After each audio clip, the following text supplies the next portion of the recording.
رات کے پچھلے پہر جب ساری دنیا نیند کے آغوش میں ڈوبی ہوتی ہے، ایک دل ایسا ہوتا ہے جو جاگ رہا ہوتا ہے، ایک انسان جو اپنے رب کو پکارتا ہے، آنکھوں سے بہتے آنسو، لرزتے ہونٹ، ہاتھ اٹھے ہوئے، اور سوال وہی پرانا، وہی دردناک: یا اللہ، تو ہے تو سنتا کیوں نہیں؟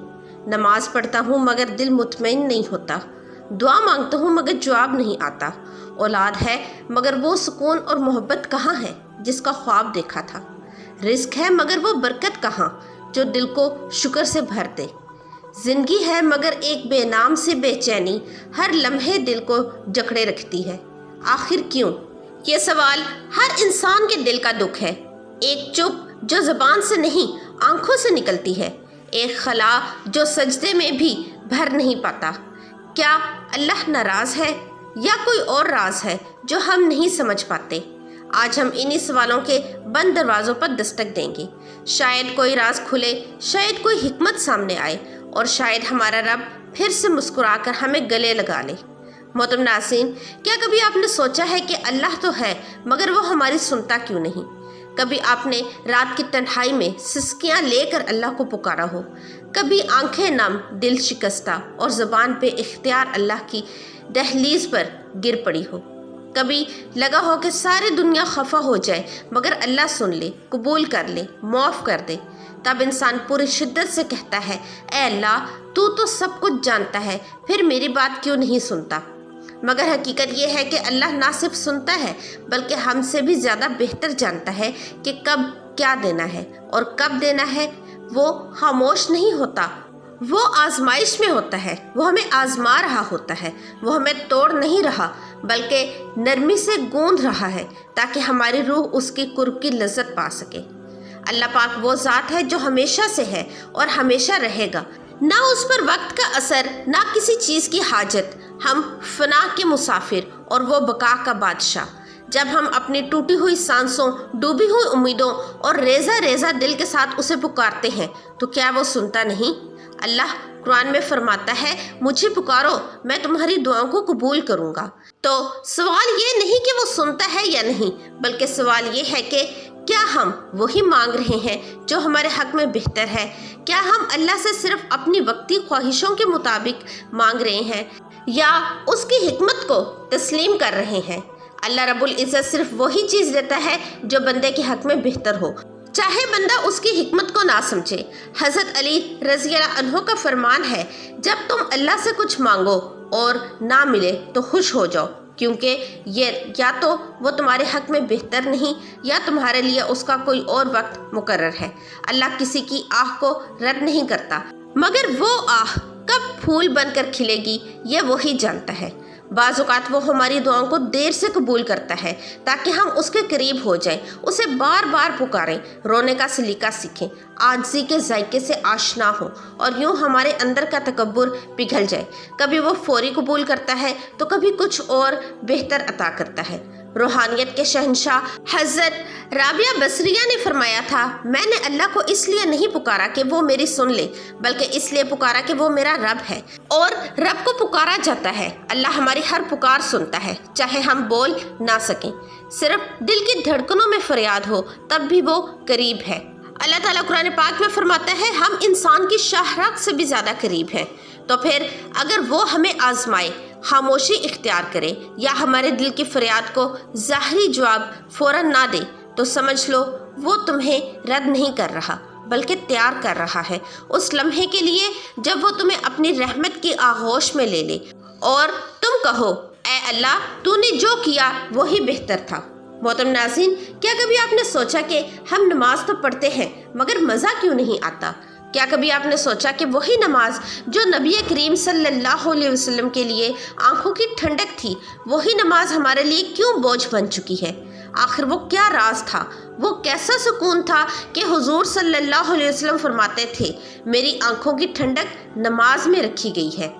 وہی قیام، وہی رکوع، وہی سجدے، لیکن ہماری روح کیوں نہیں تڑپتی؟ ہمارے دل کیوں بے چین نہیں ہوتے؟ ہماری آنکھوں سے آنسو کیوں نہیں بہتے؟ آخر وہ نماز ہمارے دل کو جھنجھوڑ کیوں نہیں دیتی؟ اصل راز جسمانی حاضری اور روحانی حاضری کے فرق میں چھپا ہے۔ نبی کریم صلی اللہ علیہ وسلم جب نماز کے لیے کھڑے ہوتے تو دل کو دنیا سے جدا کر دیتے۔ ان کی زبان قرآن سے، دل اللہ سے اور آنکھیں آخرت کے مناظر سے جڑی ہوتی۔ سجدہ وہ کرتے تھے لیکن روح کو عرش کی طرف بھیج دیتے تھے۔ ان کا سجدہ صرف زمین پر جھکنا نہیں ہوتا تھا، بلکہ یہ ایک مکمل سپردگی ہوتی تھی۔ اور ہم نماز میں کھڑے ہو تو جاتے ہیں مگر دل دکان پر ہوتا ہے، سوچ قرض میں الجھی ہوتی ہے اور زبان صرف حرکات دہرا رہی ہوتی ہے۔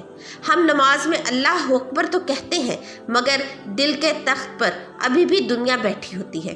یہی فرق ہے کہ جس نے نماز کو نبی کریم صلی اللہ علیہ وسلم کے لیے سکون اور ہمارے لیے صرف فریضہ بنا دیا ہے۔ حضرت حسن بصری رحمۃ اللہ علیہ فرمایا کرتے تھے، لوگوں کی نمازیں صرف جسمانی مشقت رہ گئی ہیں، ان کا دل تو کہیں اور ہوتا ہے۔ نماز میں لذت تب آتی ہے جب نماز اللہ سے ملاقات بن جائے، جب ہر آیت دل پر اثر کرے، جب سجدے میں شرم اور عاجزی کا رنگ ہو، جب قیام میں قرآن سے گفتگو ہو۔ نبی کریم صلی اللہ علیہ وسلم جب سورہ فجر یا سورۃ البقرہ جیسی لمبی صورتیں نماز میں تلاوت کرتے تو وہ قرآن کو دل سے پڑھتے تھے اور دل اللہ کے سامنے حاضر ہوتا تھا۔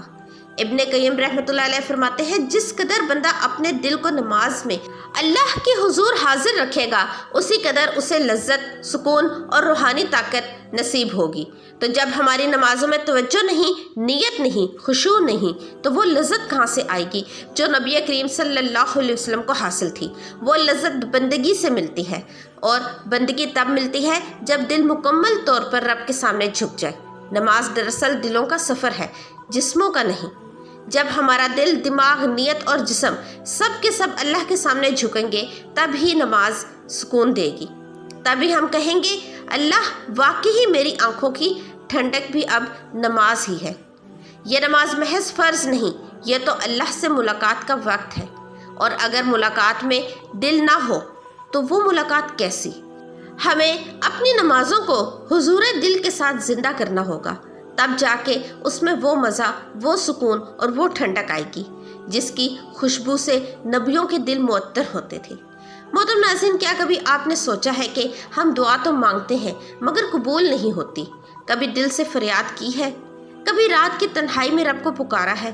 ہاتھ بلند کیے، آنکھیں نم ہوئیں، دل چور چور ہو گیا اور زبان پر ایک ہی فکرہ، یا اللہ بس اب تو سن لے۔ تب انسان پوری امید کے ساتھ دعا مانگتا ہے، سجدہ طویل کرتا ہے، رب کی رحمت کو آواز دیتا ہے، کیونکہ قرآن پاک میں اللہ تعالیٰ نے وعدہ فرمایا ہے، تو مجھے پکارو، میں تمہاری دعاؤں کو قبول کروں گا۔ تو سوال یہ ہے کہ جب رب نے خود وعدہ کیا تو پھر وہ دعا جو ہم گڑ گڑا کر مانگتے ہیں وہ پوری کیوں نہیں ہوتی؟ ہم جو چاہ رہے ہوتے ہیں وہ ہمیں کیوں نہیں ملتا؟ کیا اللہ ہماری نہیں سنتا؟ نہیں، ہرگز نہیں۔ وہ تو سننے والا، جاننے والا ہے، رحم کرنے والا ہے۔ اصل راز اور حکمت یہ ہے کہ اللہ ہماری ہر پکار سنتا ہے، لیکن وہ ہمیں وہی کچھ دیتا ہے جو ہمارے لیے بہتر ہوتا ہے۔ ہماری محدود عقل نہیں جانتی کہ آج جو چیز ہم مانگ رہے ہیں وہ کل ہمارے لیے زہر بن سکتی ہے۔ اللہ اس چیز کو روک لیتا ہے جسے ہم نعمت سمجھ رہے ہوتے ہیں، کیونکہ وہ جانتا ہے کہ وہ چیز ہمیں اللہ سے دور کر دے گی یا کسی آزمائش میں ڈال دے گی۔ حضرت علی رضی اللہ عنہ کا قول ہے، جو چیز تمہارے نصیب میں نہ ہو وہ اگر تمہیں مل جائے تو وہ تمہیں ہلاک کر دے گی۔ ہم دعا مانگتے ہیں کہ یا اللہ مجھے یہ ملازمت، یہ رشتہ، یہ کامیابی، یہ اولاد دے دے، لیکن رب کی رحمت اس دعا کی اصل کو دیکھتی ہے، اور وہ اس وقت تک کچھ بھی نہیں دیتا جب تک وہ چیز تمہیں اللہ سے قریب نہ کرتے۔ بعض اوقات وہ دعا فوراً قبول کر لیتا ہے، بعض اوقات مؤخر کر دیتا ہے، اور کبھی کسی مصیبت یا بلا کے بدلے وہ دعا قبول ہو جاتی ہے۔ نبی کریم صلی اللہ علیہ وسلم نے فرمایا، بندے کی دعا رد نہیں کی جاتی، یا تو وہ اسی وقت قبول کی جاتی ہے یا آخرت کے لیے ذخیرہ بنا دی جاتی ہے یا کسی مصیبت کو ہٹا دیتی ہے۔ یہی تو ایمان کا کمال ہے کہ انسان اللہ سے مانگے، اس پر بھروسہ کرے اور اس کے فیصلے کو دل سے قبول کرے۔ دعا تو رب سے رابطے کا ذریعہ ہے، اس کا مطلب صرف لینا نہیں ہوتا بلکہ جھکنا، رونا، قربت حاصل کرنا ہوتا ہے۔ ابن قیم رحمۃ اللہ علیہ کہتے ہیں اللہ کو اپنے بندے کی دعا سے زیادہ محبوب کچھ نہیں۔ وہ دعا مانگنے پر بندے سے محبت کرتا ہے، چاہے وہ مانگی گئی چیز فوراً نہ دے۔ تو جب تمہاری دعا قبول نہ ہو تو مایوس نہ ہو، بلکہ خوش ہو جاؤ کہ تم رب کے قریب ہو گئے، اس کے در پر روئے، اس سے بات کی، اس سے جڑے۔ تم نے دنیا کے سارے دروازے چھوڑ کر اس کا دروازہ کھٹکھٹایا۔ یہ مقام بہت بڑا ہے۔ یاد رکھو، دعا کبھی ضائع نہیں کی جاتی، وہ کہیں نہ کہیں، کبھی نہ کبھی، کسی نہ کسی صورت میں لوٹتی ہے، اور جب وہ لوٹتی ہے تو انسان کہتا ہے اے اللہ، تیرا انکار بھی رحمت تھا، تیرا روکنا بھی محبت تھی، اور تیرا دیر سے دینا بھی میری بہتری تھی۔ تو دعا کرتے رہو، رو رو کے، جھک جھک کے، کیونکہ تمہاری ہر فریاد سنی جاتی ہے۔ صرف تمہیں رب کے فیصلے پر یقین کرنا ہے۔ محترم ناظرین، کیا کبھی آپ نے سوچا ہے کہ اولاد تو ہے مگر آنکھوں کی ٹھنڈک کیوں نہیں؟ انسان جب شادی کے بندھن میں بندھتا ہے تو دل میں ایک دعا مسلسل جاگتی ہے، ایک تمنا ہر سجدے میں لبوں پر آتی ہے، یا اللہ مجھے نیک اولاد عطا فرما، کیونکہ یہی اولاد اس کی زندگی کی رونق، اس کے بڑھاپے کا سہارا، اس کی آنکھوں کی ٹھنڈک ہوتی ہے۔ اللہ تعالیٰ نے خود قرآن میں مومنوں کو یہ دعا سکھائی ہے، اے ہمارے رب، ہمیں ہماری بیویوں اور اولاد سے آنکھوں کی ٹھنڈک عطا فرما۔ لیکن حیرت اور دکھ کی بات یہ ہے کہ جب وہی اولاد پیدا ہوتی ہے تو بعض اوقات وہی اولاد انسان کے لیے آزمائش بن جاتی ہے، جس کے لیے انسان نے راتوں کو جاگ کر دعائیں مانگی تھیں۔ وہی اولاد جب نافرمان بن جائے، بدتمیز ہو جائے، ماں باپ کو نظر انداز کرے، ان کے دل کو توڑے، دین سے دور ہو، اخلاق سے عاری ہو، تو سوال اٹھتا ہے یا اللہ، یہ تو میری دعا کا نتیجہ تھی، پھر یہ سزا کیوں بن گئی؟ تو سنو، یہی وہ نقطہ ہے جہاں اللہ تمہیں آزماتا ہے۔ اللہ تعالیٰ فرماتا ہے تمہارے مال اور تمہاری اولاد تو بس آزمائش ہے۔ اللہ ہر اس چیز سے تمہیں آزمائے گا جس سے تم محبت کرتے ہو، اور اولاد سے زیادہ محبت کسے ہو سکتی ہے؟ جب وہی اولاد تمہیں جھنجھوڑتی ہے، تمہیں بے بس کر دیتی ہے، تب اللہ دیکھتا ہے کہ کیا تم صبر کرتے ہو؟ کیا تم اس حال میں بھی ہدایت کی دعا مانگتے ہو؟ کیا تم ہار مان لیتے ہو یا اپنی اولاد کو بھی اللہ کے حوالے کر کے اس پہ بھروسہ کرتے ہو؟ حضرت یعقوب علیہ السلام کو دیکھیں، کس شدت سے یوسف علیہ السلام کی جدائی کا صدمہ اٹھایا، آنکھوں کی بینائی چلی گئی، لیکن زبان سے کیا نکلا؟ بس میں صبر جمیل اختیار کرتا ہوں۔ اور حضرت ابراہیم علیہ السلام کو دیکھیں، اللہ نے فرمایا کہ اپنے بیٹے کو قربان کر دو، وہی بیٹا جو بڑھاپے کی دعا کا پھل تھا، آنکھوں کی ٹھنڈک تھا، لیکن امتحان یہ تھا کہ کیا بیٹے سے زیادہ محبت ہے یا رب سے؟ یہی آزمائش ہمیں بھی پیش آتی ہے۔ ہم چاہتے ہیں کہ ہماری اولاد ہماری مرضی کی ہو، ہماری جیسی سوچ رکھے، ہماری فرما بردار ہو، لیکن اللہ بعض اوقات اس اولاد کو تمہارے لیے خالص تربیت گاہ بنا دیتا ہے تاکہ تم صبر کرو، دعا کرنا سیکھو، عاجزی کا ذائقہ چکھو، اور رب سے وابستہ رہنے کی اہمیت کو سمجھو۔ اولاد اگر نیک ہے تو نعمت، اگر نافرمان ہے تو امتحان، اور کبھی کبھی وہ امتحان ہی تمہیں جنت کے دروازے دے دیتا ہے۔ جب تم راتوں کو اٹھ کر ان کے لیے روتے ہو، سجدوں میں دعائیں کرتے ہو اور ہر نافرمانی پر صبر کرتے ہو، تو اللہ تمہارے اس صبر کو ذخیرہ آخرت بنا دیتا ہے۔ لہٰذا نا امید نہ ہو، اگر اولاد آزمائش بن گئی ہے تو جان لو کہ اللہ تمہیں اپنے قریب کرنا چاہتا ہے۔ وہ تمہاری دعا، تمہارا درد، تمہاری فریاد سن رہا ہے، اور تمہاری آنکھوں کی ٹھنڈک ضرور لوٹائے گا، لیکن اپنے وقت پر، اپنی حکمت کے ساتھ، اور وہ وقت تمہارے لیے سب سے بہتر ہوگا۔ محترم ناظرین، کیا کبھی آپ نے سوچا ہے کہ رزق تو ہے مگر برکت کیوں نہیں؟ یقیناً انسان کی زندگی کا سب سے بڑا سوال یہی ہے کہ وہ صبح سے شام تک دوڑتا ہے، تھکتا ہے، جھکتا ہے، پگھلتا ہے، لیکن جب ہاتھ میں پیسہ آتا ہے، رزق آتا ہے، تو دل مطمئن کیوں نہیں ہوتا؟ بٹوا تو بھرتا ہے لیکن دل خالی کیوں رہتا ہے؟ فریج تو بھر جاتا ہے لیکن گھر میں سکون کیوں نہیں آتا؟ بینک بیلنس بڑھتا ہے لیکن برکت گھٹتی جاتی ہے، اور ہم حیرت سے اللہ کی طرف دیکھتے ہیں، آسمان کی طرف دیکھ کر سوال کرتے ہیں، یا اللہ، محنت تو پوری کی، نمازیں بھی پڑھیں، دعائیں بھی مانگیں، لیکن برکت کیوں نہیں؟ یہی وہ مقام ہے جہاں سے ہم اصل حقیقت کو سمجھنے کے قریب آتے ہیں۔ زندگی کی پہلی اور بنیادی حقیقت یہی ہے کہ رزق کا تعلق صرف مقدار سے نہیں بلکہ برکت سے ہے، اور برکت وہ روحانی حقیقت ہے جو صرف محنت سے نہیں بلکہ نیت، طہارت، اللہ تعالیٰ سے تعلق اور حلال اور حرام کی تمیز سے حاصل ہوتی ہے۔ رسول اللہ صلی اللہ علیہ وسلم نے فرمایا، روح القدس یعنی حضرت جبرائیل علیہ السلام نے میرے دل میں یہ بات ڈالی کہ کوئی جان اس وقت تک نہیں مرے گی جب تک اپنا رزق مکمل نہ کر لے۔ بس اللہ سے ڈرو اور رزق کے حصول میں خوبصورتی اختیار کرو۔ رزق کا حصول مقدر ہے، لیکن برکت کا تعلق دل کی کیفیت سے ہے۔ ہم دن رات کما تو لیتے ہیں، لیکن اگر ہمارے دل میں اللہ کی یاد نہ ہو، کمائی میں جھوٹ، فریب، سود یا کسی کا حق مارنے کا عنصر ہو، تو وہ پیسہ کبھی سکون نہیں دے سکتا۔ وہی پیسہ جس پر ہم خوش ہوتے ہیں ہماری آزمائش بن جاتا ہے۔ قرآن کہتا ہے، اللہ سود کو مٹا دیتا ہے اور صدقات کو بڑھا دیتا ہے۔ یعنی جس مال میں حرام کی آمیزش ہو یا جس میں حق تلفی ہو، اس میں برکت اللہ خود ختم کرتا ہے، لیکن جس مال میں صدقہ، حلال کمائی اور شکر گزاری ہو، اللہ اس کو بڑھا دیتا ہے۔ یہاں تک کہ کم مال والا انسان بھی بادشاہوں جیسا سکون پاتا ہے۔ حضرت علی رضی اللہ عنہ کا قول ہے، رزق دو قسم کا ہے، ایک وہ جو تمہیں ڈھونڈتا ہے اور ایک وہ جسے تم ڈھونڈتے ہو۔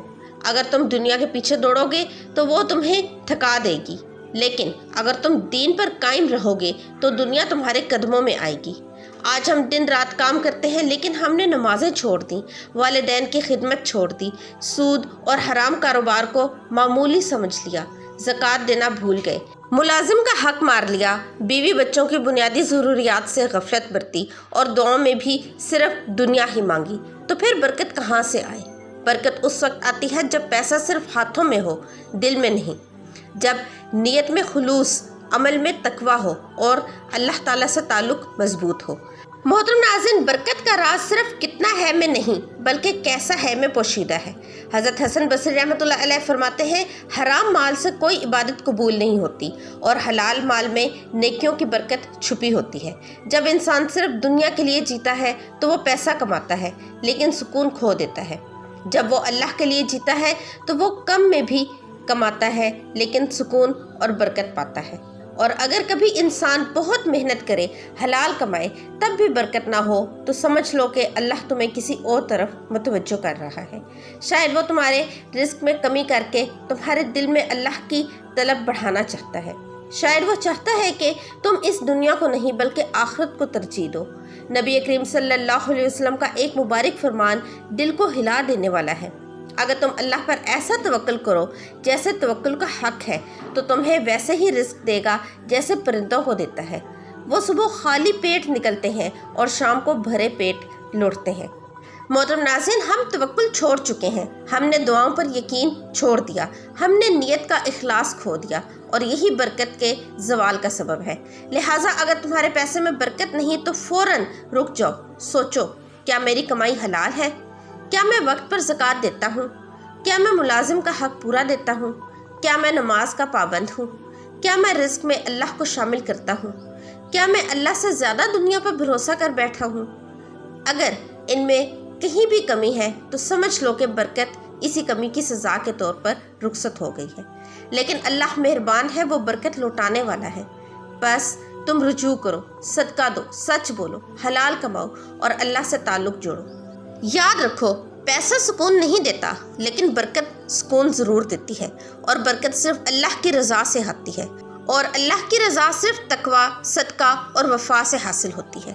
آج ہی اپنی کمائی کو، اپنے کاروبار کو، اپنی نیت کو، اپنے دل کو اللہ کے حوالے کرو، پھر دیکھو وہی کم مال تمہارے لیے جنت کا باغ جیسا بن جائے گا۔ پیسہ ہاتھ میں ہو، دل میں اللہ ہو، یہی اصل دولت ہے، یہی اصل برکت ہے۔ محترم ناظرین، کیا کبھی آپ نے سوچا ہے کہ زندگی تو ہے مگر سکون کیوں نہیں؟ کبھی آپ نے رات کے سناٹے میں ایک سوال دل میں ابھرتے دیکھا ہو؟ جب دنیا سو چکی ہو، جب چراغ گل ہو چکے ہوں، جب صرف اللہ، آپ اور آپ کا رب جاگ رہے ہوں، تو وہ ایک سوال کو جھنجھوڑتا ہے، یا اللہ، تو نے زندگی دی، اولاد دی، رزق دیا، لیکن سکون کیوں نہیں دیا؟ یہ سوال تنہا نہیں ہوتا، یہ آنکھوں میں آنسو لاتا ہے۔ دل میں اضطراب پیدا کرتا ہے اور انسان سوچنے پر مجبور ہو جاتا ہے کہ آخر وہ کون سا راز ہے جو زندگی میں سب کچھ ہونے کے باوجود بھی ایک خالی پن، ایک ادھورا پن، ایک بے چینی باقی رکھتا ہے۔ یہ سوال صرف آپ کا نہیں، یہ حضرت یعقوب علیہ السلام کا بھی تھا، جو بیٹے یوسف علیہ السلام کے فراق میں روتے روتے نابینا ہو گئے۔ یہ حضرت ایوب علیہ السلام کے بھی سوال تھا، جو اپنی وفاداری اور عبادت کے باوجود بیماری اور تنہائی کی انتہا تک آزمائے گئے۔ یہ سوال رسول اللہ صلی اللہ علیہ وسلم کے قلب مبارک میں بھی آیا، جب آپ کو طائف کی گلیوں میں پتھر مارے گئے، جب آپ کو ہجرت کرنی پڑی، جب آپ کے بیٹے یکے بعد دیگرے دنیا سے رخصت ہو گئے۔ تو پھر ہم کون ہیں کہ سکون کی ایسی زندگی مانگیں جو آزمائش سے خالی ہو؟ اللہ نے زندگی دی، مگر ساتھ ہی فرمایا، اور ہم تمہیں ضرور آزمائیں گے، کسی نہ کسی خوف، بھوک، مال، جانوں اور پھلوں کی کمی سے، اور صبر کرنے والوں کو خوشخبری دے دو۔ یعنی سکون کی کمی، پریشانی، آزمائش یہ کوئی حادثہ نہیں، یہ الہی منصوبے کا حصہ ہے۔ اللہ تعالیٰ نے ہمیں اس دنیا میں امتحان کے لیے بھیجا ہے، راحت کے لیے نہیں۔ یہاں ہم امتحان دینے آئے ہیں، کامیابی حاصل کرنے نہیں، بلکہ محنت کرنے، آزمائے جانے اور آنسو چھپانے آئے ہیں۔ سکون آخرت کا انعام ہے، دنیا کا حق نہیں۔ پھر بھی دل سوال کرتا ہے، یا اللہ، میں تو نمازیں پڑھتا ہوں، میں تو ذکر کرتا ہوں، میں تو حرام سے بچتا ہوں، پھر کیوں میرا دل بے چین ہے؟ میری راتیں ادھوری کیوں ہیں؟ میری دعائیں آنسو کیوں بن جاتی ہیں؟ تو جواب آسمان سے آتا ہے، کیا لوگوں نے یہ گمان کر لیا ہے کہ وہ یہ کہہ کر چھوڑ دیے جائیں گے کہ ہم ایمان لائیں اور ان کی آزمائش نہ کی جائے گی؟ اللہ تمہیں دیکھنا چاہتا ہے کہ تم آزمائش میں صبر کرتے ہو یا شکوہ، تم تنگی میں اللہ کو پکارتے ہو یا دنیا کو، تم غم میں سجدہ کرتے ہو یا بدگمان ہو جاتے ہو۔ یہ آزمائشیں، یہ بے سکونیاں دراصل دل کے اخلاص کا امتحان ہے۔ اب سوال یہ ہے کہ پھر وہ لوگ جو اللہ سے دور ہیں، جو حرام کماتے ہیں، جو بے نمازی ہیں، وہ تو مزے میں زندگی گزار رہے ہیں، ان کے پاس تو دولت بھی ہے، سکون بھی ہے۔ تو یاد رکھو، سکون دینے کی چیز نہیں، محسوس کرنے کی چیز ہے۔ ان کے چہروں پر ہنسی ہو سکتی ہے، لیکن دلوں میں کھوکھلا پن ہوتا ہے۔ وہ نیند کی گولیوں کے بغیر سوتے نہیں، دل کے مریض بن چکے ہیں۔ اور وہ خلا جو صرف اللہ کے ذکر سے پر ہو سکتا ہے، وہ شراب، نشہ، دنیا کی رنگینیوں سے بھرنے کی کوشش کرتے ہیں، لیکن دل مطمئن نہیں ہوتا۔ قرآن مجید میں اللہ تعالیٰ نے فرمایا، سن لو، اللہ کے ذکر سے ہی دلوں کو اطمینان حاصل ہوتا ہے۔ اب غور کرو، جب ہم نماز پڑھتے ہیں، ذکر کرتے ہیں، دعا مانگتے ہیں، پھر بھی سکون نہیں ملتا، تو مسئلہ عمل کا نہیں بلکہ دل کی کیفیت کا ہے۔ نماز ہو رہی ہے مگر دل غافل ہے، دعا مانگ رہے ہیں مگر یقین کمزور ہے، تسبیح ہاتھ میں ہے مگر دل میں دنیا ہے۔ ہم اللہ کو چاہتے ہیں لیکن دنیا کو زیادہ چاہتے ہیں، اس لیے سکون نہیں ملتا، کیونکہ ہم اللہ کے راستے پر چلتے ہوئے بھی نگاہ دنیا پر رکھتے ہیں۔ اللہ تعالیٰ تم سے دنیا کی نفی نہیں چاہتا، وہ تمہیں یہ کہنا چاہتا ہے کہ دنیا کو ہاتھ میں رکھو، لیکن دل صرف میرے لیے خالی رکھو۔ جب دل اللہ سے جڑ جائے تو مصیبت میں بھی سکون آئے گا۔ حضرت عمر رضی اللہ عنہ فرماتے ہیں، ہم نے تلواروں سے فتح نہیں پائی بلکہ دلوں کے سکون اور اللہ پر یقین سے کامیاب ہوئے۔ لہٰذا اگر زندگی میں سکون نہیں تو سمجھ لو کہ اللہ تمہیں اپنی طرف کھینچ رہا ہے۔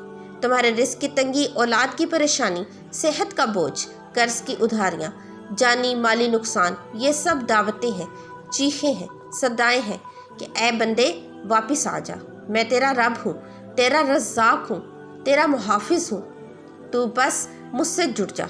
میں تجھے وہ سکون دوں گا جو سونے کے محلوں میں بھی نہیں ملتا۔ زندگی کا سکون، قبر کی راحت اور جنت کا چین سب اللہ کی رضا میں پوشیدہ ہے۔ تو آج ابھی اسی لمحے دل سے یہ فیصلہ کرو، یا اللہ، میں تجھ سے راضی، تو مجھ سے راضی ہو جا۔ میری پریشانیاں مجھے تجھ سے دور نہ کریں بلکہ تیرے اور قریب کر دیں۔ یاد رکھو، سکون کوئی چیز نہیں، سکون ایک تعلق کا نام ہے، اور وہ تعلق صرف ایک ذات سے ہوتا ہے، اللہ تعالیٰ سے۔ تو اس کے تعلق کو سچا کر لو، پھر بے سکونی بے معنی بات بن جائے گی۔ اللہ تمہارے دل کا چراغ جلا دے گا اور زندگی اندھیروں کے باوجود روشنی میں ڈھل جائے گی۔